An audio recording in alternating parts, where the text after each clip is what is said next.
Hello and welcome to সাতকাহন। দেখো, আজকে আমি আবার একটা নতুন রেসিপি নিয়ে চলে এসেছি। একটা টমেটো নিয়ে নিয়েছি, টমেটোটাকে ভালো করে কেটে নিয়েছি। তারপর একটা পেঁয়াজ নিয়ে নিয়েছি, সেটাও ভালো করে কেটে নিয়েছি। তারপরে কড়াইয়ের মধ্যে পরিমাণ মতো তেল নিয়ে নিয়েছি। তেলের মধ্যে কিছু গোটা গরম মশলা দিয়ে নিয়েছি। তারপরে পেঁয়াজ যেটা কেটে রেখেছিলাম সেটা দিয়ে নিলাম, নুন দিয়ে দিলাম।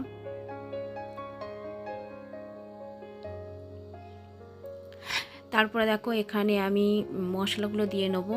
হলুদ গুঁড়ো দিয়ে নেবো 1 চা চামচের মতো, ধনিয়া গুঁড়ো দিয়ে নেবো 1 চা চামচের মতো, তারপরে জিরে গুঁড়োটা দেবো 1/2 চা চামচের মতো, আর আদা রসুনের পেস্টটা দেবো 1.5 চা চামচের মতো। আর লঙ্কা গুঁড়ো দিয়েছি আমি আমার পরিমাণ মতো দিয়েছি, তোমরা নিজেদের পরিমাণ মতো দিতেই পারো।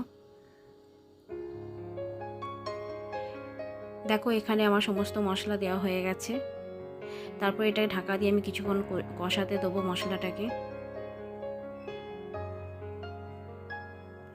দেখো কত সুন্দর কষানো হয়ে গেছে, তেলটা পুরো উপরে চলে এসেছে। তারপরে আর একটা ননস্টিকের প্যান নিয়ে নিয়েছি, তার মধ্যে দেশি ঘি নিয়ে নিয়েছি 1 চা চামচের মতো, তার মধ্যে 1/2 চা চামচের মতো মেথি দিয়ে নিলাম। মেথিটা যখন একটু ব্রাউন কালার হয়ে আসবে তখন তুলে নিচ্ছি। তারপরে আমার কাছে 500 গ্রামের মতো চিকেন ছিল, সেই চিকেনটা দিয়ে নিলাম। সেই চিকেনটা দিয়ে নেওয়ার পরে হলুদ আর একটু নুন দিয়ে ভালো করে চিকেনটাকে ভাজা ভাজা করে নেব।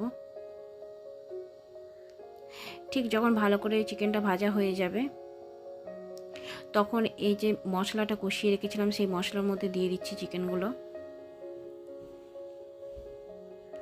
আমি তো এই মেথি চিকেনটা কড়াইশুঁটির কচুরির সঙ্গে সার্ভ করেছিলাম। তোমরা এটা ভাতের সঙ্গে, যে কোনো রাইসের সঙ্গেও খেতে পারো, খুবই ভালো লাগে খেতে।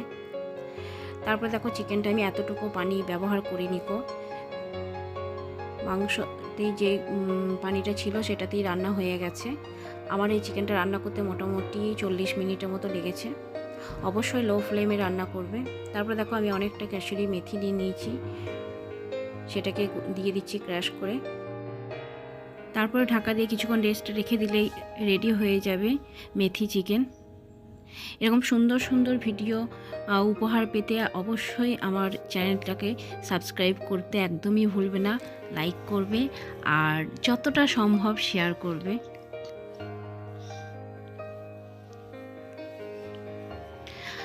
আজকের মতো এখানেই বিদায় নিচ্ছি। সবাই ভালো থেকো, সবাইকে ভালো রেখো। টাটা।